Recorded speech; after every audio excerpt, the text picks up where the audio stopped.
Hello, hello! Awesome Soul here, and I have a considerable amount of news to get through today. So, we have the Dev Jam number 3, as well as a interview of sorts, done on the FreeJam Games Twitch channel. So I will be going through all of these things, picking out the most interesting parts of them, and of course you can always check them down below in the link in the description. So first off, I will go through the Dev Jam, and as I expected, the update is actually going to be called Fast and Formidable. Weapon Energy versus CPU. As written here, Mark says, the biggest change in this expansion is the addition of a new weapon energy meter in the HUD when you're building your robot. So essentially what weapon energy is just renamed power. I don't know why they exactly changed it, but I don't know, it's fine. So the cool thing there though is when you're building your robot, you will be able to see the exact number of power, and the more CPU you put into it, aka the tankier you make it, the less power you will have to spend on your weaponry because your power will be going into your CPU and like your parts basically. So as you add and remove parts,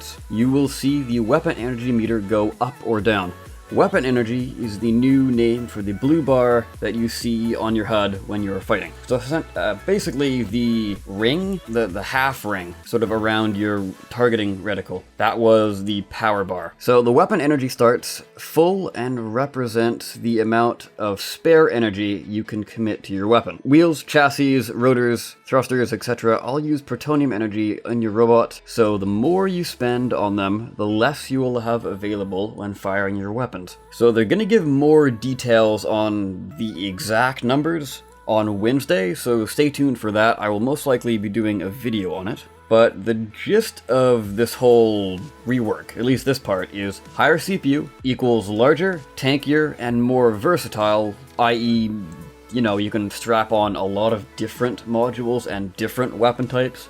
Higher damage per second, if you have more weapons, of course, because you'll be able to pack on a lot of weapons because weapons cost, you know, more CPU, obviously. So the more weapons you have, the higher your CPU will be, and therefore your higher DPS, because nominal counts and all that jazz. More redundancy, slower top speed, and less maneuverability. Whereas lower CPU builds now will be faster, more agile, more specialized, i.e. less modules and maybe only one type of weapon, maybe no modules at all.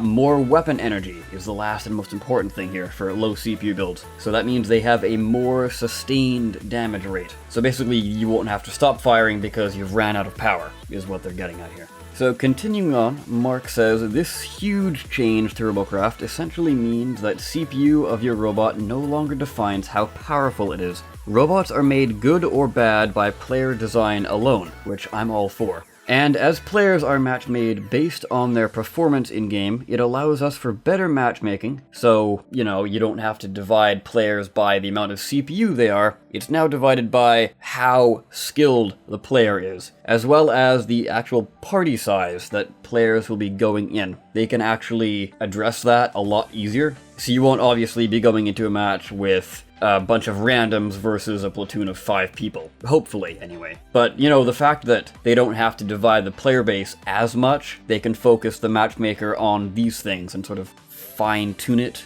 sort of.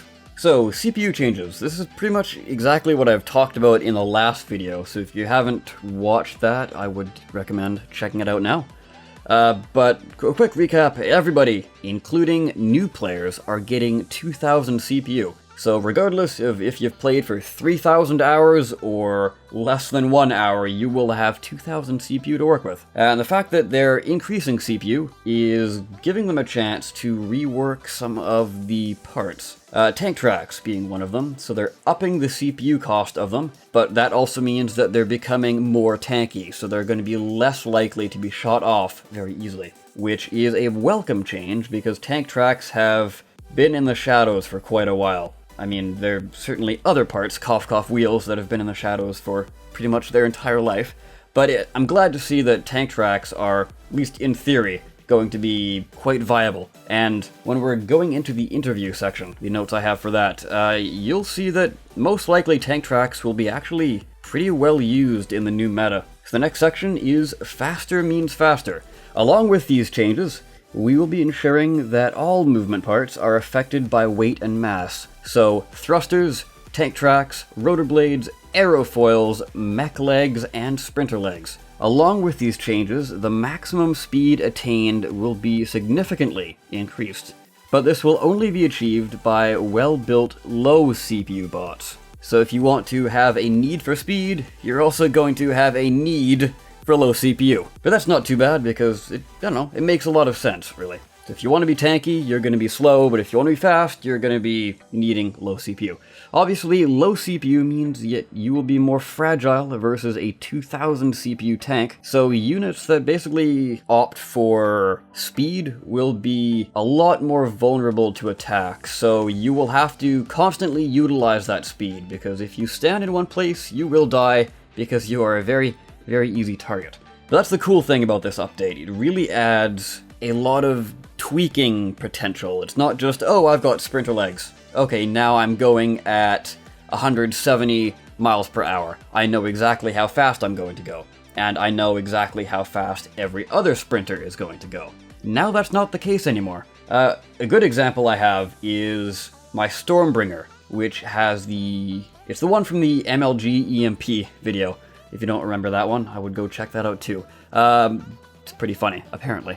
But the problem it has is it's utilizing Teslas, which are a lot of fun. But the thing is, though, of course, it's a sprinter bot, so every other sprinter bot moves at the same speed. So if another sprinter sees you, they'll just backpedal away from you, and you literally cannot catch up to them because there's no way really of increasing your speed, or for the enemy to possibly decrease their speed, depending on, building skill and all that jazz, or building style, or bot style, or what have you. So yeah, that's gonna be a really cool change, and again, builders will have, people who focus on building a lot and not just buy off the store, but that's not a bad thing. But it will give them a lot of potential to just build to their heart's content. I can see another possible 1,000 hours being put into this game just because of this update alone for certain players. So the last part of the dev jam is Hello Weapon Energy Module. Since the current power booster essentially converts CPU into more power, this won't work in the new CPU versus weapon energy update thing. So we will have to rework the power booster and rebrand it as the Weapon Energy Module. So a lot of people have been calling the power booster the power module, but it seems like Mark is labeling booster as a passive thing. Now, I don't know if we're ever going to get any boosters in the future, but I have a feeling we won't. It's probably the end of boosters, and modules are active things. So later on in the interview section, he basically says that this module is going to be a fairly big change over what it used to be, although what it seems like to me, it's going to be something where you press it and it refills your energy, but I could be completely wrong on that. We'll just have to wait and see. So there should be something actually coming out later today or tomorrow. I'm not sure when I'm putting this video up, but basically Tuesday we should be getting some news, and Wednesday we should also be getting the actual hard stats, like numbers and stuff. And hopefully, fingers crossed, they're aiming for Thursday. That's what they said for the update. Now, on to the interview section. So, if you guys haven't seen this, I'm guessing most of you haven't, because that's just kind of the feeling I get. I don't know, it's a lot easier to read a short little article on FreeJam's main website, rather than trying to hunt down a video on their Twitch channel in case you missed it.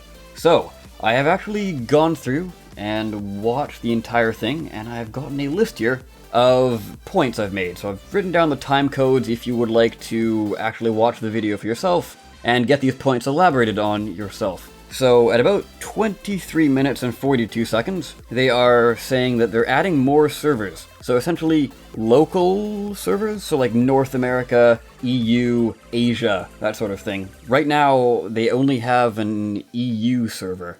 So the cool thing here, though, is players can actually choose what server they want.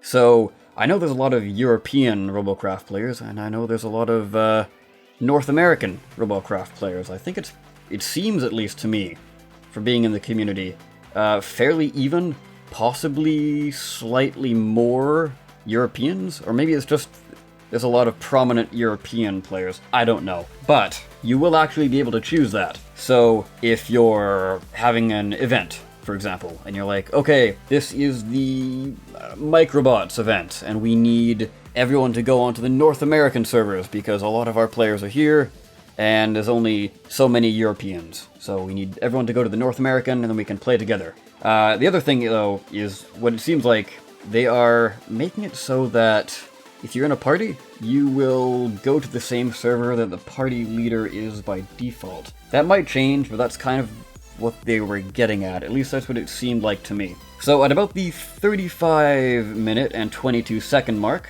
they talk about the speed buff that was talked in the whole dev jam here, the whole fast means faster thing. So on average, every single movement part is going to be getting about a 30% buff to speed. Top speed, that is. So the thing is though, every part is now affected by weight.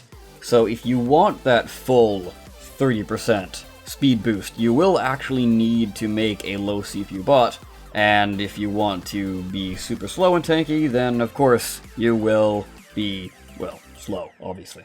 So you will actually most likely be a whole lot slower than what the current top speed is for mech legs or sprinter legs, I assume. But then again, it all factors into the max carrying capacity. I assume the mech legs would be able to carry quite a bit, whereas sprinter legs wouldn't exactly be able to carry that much, but they would have a higher top speed. But because of their assumably lower carrying capacity, that speed would drop off quicker the heavier you make your bot. At the 37-minute mark and 24 seconds, the biggest tank tracks are going to cost more than the largest non-mega mech leg. So that is the one in the epic category. And on top of that, the carrying mass is actually going to be higher than that of the mech leg. So this is what I was talking about before. Tank tracks most likely are going to be getting quite a lot of use now. We'll just have to wait and see exactly how much use, but I could see a tank meta starting to form. At least for high CPU bots. That's most likely going to be their main go-to. Whereas I see sort of mid-range CPU bots most likely going for sprinters as their main movement type.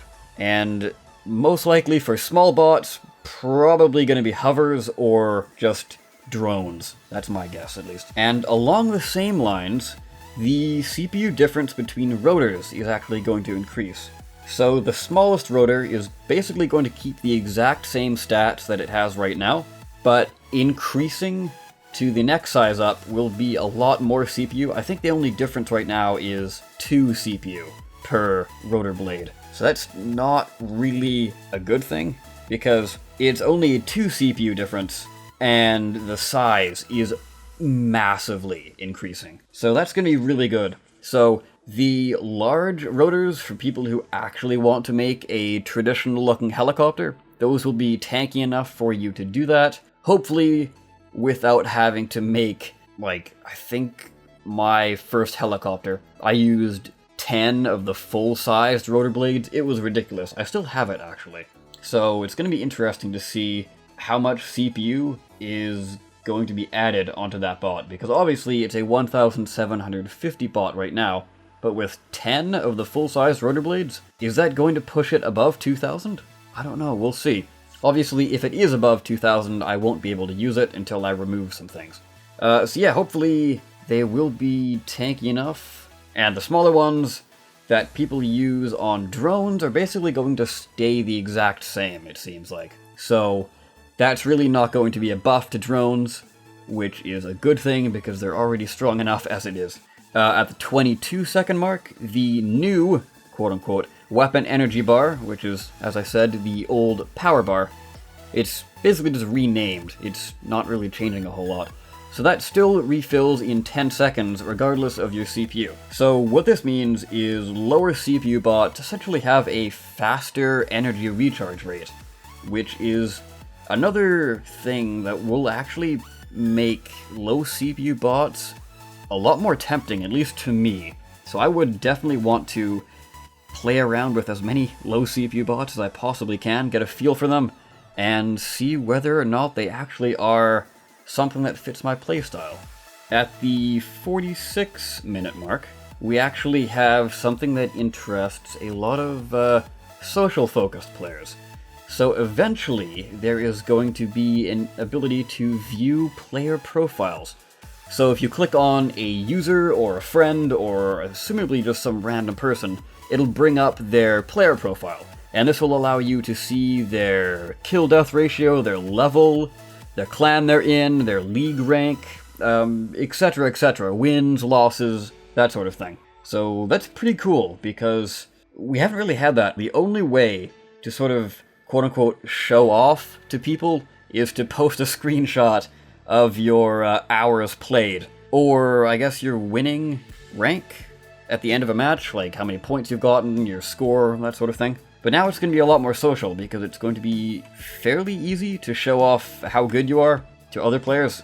So additionally to that list, I don't know if it's going to be added, but what I would like to see is date started. So what this means is obviously the date that your profile was created. So, I don't know, we could have a 3-year badge, or a 2-year badge, or a 1-year badge, or 4 years, and so on and so forth. You get the idea. But when you go to a player's profile, it'll say that they've been playing for this long, and they'll get a nice, shiny, glowy, maybe sparkly badge saying that they've been here for a while. I think that would be something that a lot of the long-time players would appreciate.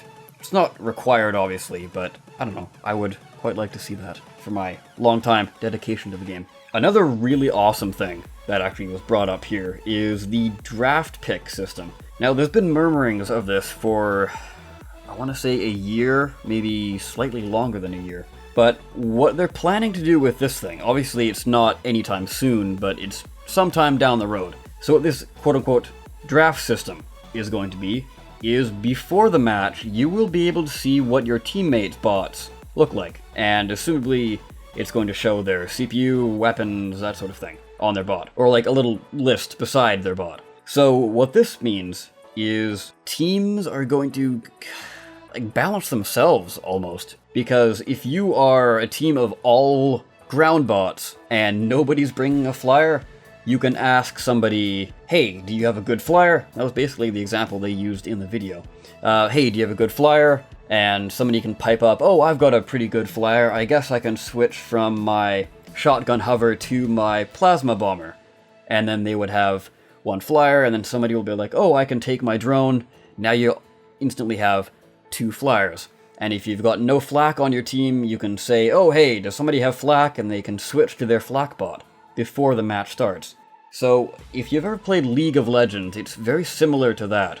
So before the match starts, you will go into a little lobby where everybody picks their champion, except in Robocraft, it's going to be picking their bot.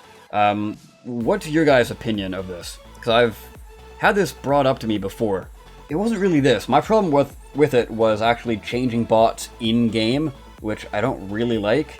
But I do like changing bots before the match starts and being able to just talk with your team, essentially, and plan out a strategy. So, you know, get somebody in a super mega tank and possibly have 2 medics follow that tank around. The possibilities for this are incredible. Just picture what we already do with the party system, but in general, random player lobbies, if that makes sense. So at the 51-minute mark, we actually get confirmation that crates will not be given out based on existing levels. So if you're level 42, you won't automatically get 42 crates on the day of the update. So what they're doing here is basically giving everyone a fresh start. You will keep your level, obviously, so if you're level 150, you won't lose that level. It's just everyone's getting a fresh start crate-wise, which makes sense, because, I mean, new players won't have really gotten any crates. They would have to actually put the time investment in, and likewise, if you're a new player, or sorry, a level 150 player rather, you won't have gotten any crates via this system either. So it makes sense. I mean, it's not really that big of a deal because you usually have a lot of items by the time you're level 150. So you can make a fair amount of bots. At the very least, you can take out a module, for example, out of one bot and put it in another bot, and then until you have enough money to buy 2, you can just keep doing that. Another interesting thing, though, is if a player ever actually gets to 10,000, they will be adding more levels. So essentially this means unlimited crates, because it's not going to be increasingly difficult to get a level. What they were saying was, at least what it seems like to me, it's as easy to get from level 1 to level 2 as it is to get from level 999 to 1000. Now, another question that was brought up was the matchmaking, and like, how exactly are they going to fix the matchmaking? And I could go into this myself, but I feel that Mark actually details this pretty well, and I don't think I could say it any better. So without further ado, I will let him take it away. The domain asks, well, we kind of already know the answer to this one. Will you be changing the unfairness in matchmaking? That is essentially this update is really about that. It's all about the matchmaking. So, yeah, I mean, this should be a big leap forward in unfairness because there's no concept now of 2 robots that are wrongly match-made by power. Because a small robot and a big robot are both viable. So it's only down to the player whether they build a good robot or not. Now, we want to match-make player skill better, and we want to use the elo system for that. But we're working on, say shortly after this launch, we'll be launching an update that will match-make parties really well and will display the parties to the players so they can see that the parties are match-made well and who's in a party. And then shortly after that, we'll be displaying the elos of players and matchmaking players by elo as well. So everyone should, not only will the matchmaking improve, but the players should see that it's improving as well, and feel it's improving. So it's, the whole thing with the matchmaking, it's an ongoing thing, and it's a constant, put it out, see what works, tweak it, move on to the next bit to work on improving that. So that's cool. At the 54-minute mark, it was brought up that nanos might be a little bit too strong under this new update, and they kind of agreed. So for now, they're doing a small nano nerf. When I say small, I mean every nano is getting nerfed slightly, and they'll keep an eye on it, but for now, it's just going to be a small, not too drastic nerf. But if needed, they will nerf them again. At the 55-minute mark, the power bar in the garage now details exact numbers. The way Rick detailed it, visually at least, is the bar looks like a little battery meter, and when you place parts onto your bot, the CPU meter will rise, but the battery will fall. And as I think I've said before, you will be actually able to see the exact numbers of how much power you will have on your bot in the garage bay, but not in-game. So the power bar on your bot, basically it's from 0% to 100%. So the bar in-game is always going to stay the same. Regardless of how much power you have to work with or how little power you have to work with, it's always going to be showing a percentage of your remaining power.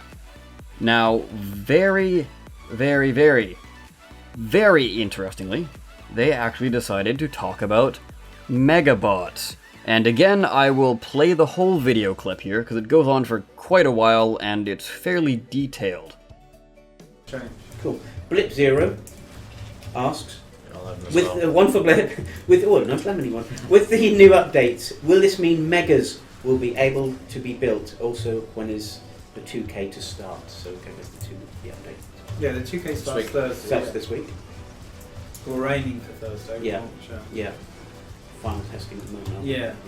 The Megabots. Well, we talk with these. That's another question. Well, people are always asking, are Megabots coming back? Okay, the reason Megabots were removed was partly because of matchmaking. Again, the more game modes we add, the more we are subdividing the player into lots of game modes, and that means we can't matchmake as well. So we can't. If we were to add Megabots as a game mode, then we're simply going to make our matchmaking worse. So what we need to do really, you know, I think these gameplay changes add potential to increase CPU further in the future, possibly, and they're things we could possibly look at. And we're talking about, but no guarantees we'll put, say, what were traditionally Megabots back in the game. But it's something we're always looking at. Yeah, well, people talk about it so much, so it's silly for us to ignore it, isn't it? Well, we've removed that issue with matchmaking, so there's no reason why in the future, you know, we can't just expand the CPU. Yeah. I don't think we're ever really going to call it Megabots again, are we? It's just good. You can now build a big robot. Yeah. So we'll just take from them. You know, if it works, we'll just keep increasing the CPU. We'll have to sit back and measure it. There's other changes we're making to the game, which we'll talk about in the future, but they're essentially mechanisms that don't subdivide the player base, but do give us freedom to provide like good building challenges, unique building challenges, and mix things up in really crazy ways for the players without hurting the core game mode. So we'll talk about that in the coming weeks, but we've got some big plans before Christmas Eve on that side. Yes, and we will announce that as closer to the time. Cool. Next up, they will actually be reworking the old maps and adding more detail to them. So basically they're upping the quality. I would assume by adding more sort of 3D models into the game, like the dam, the ship, reactors, that sort of thing. They have talked about this in the past, but it's basically reconfirmation that they're still planning on doing that. Which makes a lot of sense, because instead of making new maps constantly, they can just make the old maps new again. I would definitely like to see something like, maybe, I don't know, a mining rig in the middle of Helion Impact Crater that's mining ores out of the asteroid that have, like, crashed there. I don't know, something like that.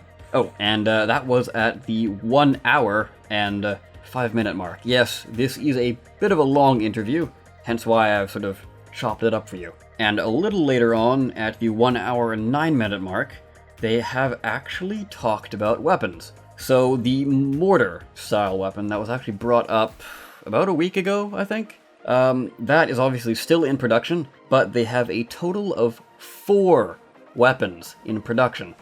Rick was saying, though, that it's a long process to actually bring these to the table. It's not just, oh, let's sit down, pump out a new weapon in 2 weeks.